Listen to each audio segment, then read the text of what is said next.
భారతీయులకి వీసాలు నిరోధిస్తుండటం, అట్లాగే ఉన్న వాళ్ళని డిపోర్టేషన్ చేస్తుండటం లాంటి చర్యలతో అమెరికా మీద మనకు కోపం వచ్చింది.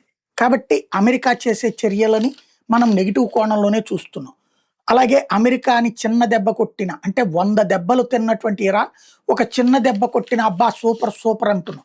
వాస్తవంగా అమెరికా మీదకి నేరుగా ఇరాన్ ఈ రోజు వరకు వెళ్ళలేదన్నటువంటి నిజాన్ని దాచేస్తున్నాం.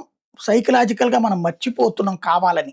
అదే సందర్భంలో ఆ అమెరికా అధ్యక్షుడి మీద ఉన్న కోపాన్ని అమెరికా మీద మనం చూపెడుతున్నాం తప్పించి, అమెరికా మీదకి ఈ రోజు వరకు ఇరాన్ ఎళ్ళలేకపోయిందనేది గుర్తించలేకపోతున్నాం. రెండవది ఇరాన్ చేస్తున్న దాడులలో వాళ్ళ ఎక్స్‌పోజర్‌ని ఫోకస్ చేస్తున్నా. నేనైతే 2 వార్తల్ని ఫోకస్ చేస్తున్నా. కానీ ఇప్పుడు మీడియాలో కూడా ర ఎక్కువ మంది ఇండియా ద్వేషులు, లేకపోతే హిందూ ద్వేషులు, లేదా మోడీ ద్వేషులు ఎందుకనో కానీ ఇరాన్‌ని నెత్తిన వేసుకుంటున్నారు.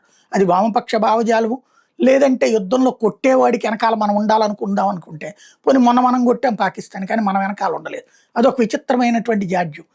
ఇరాన్ వెనకాల ఉంటున్నారు వీళ్ళందరూ.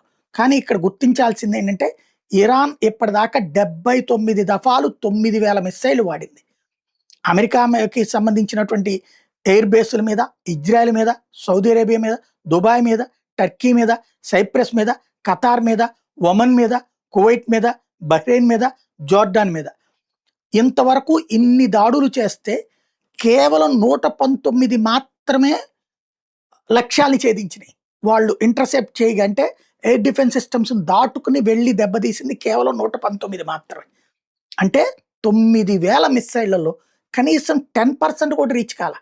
5% కూడా రీచ్ కాల. 5% అన్నా 450 అవుతాయి. 5% కంటే తక్కువ అంటే 2.5% వేసుకున్నా 225 అవుతది. అంటే 1.5% మాత్రమే సక్సెస్ అయినాయి. అంటే అది యుద్ధంలో గెలుపవుతుందా?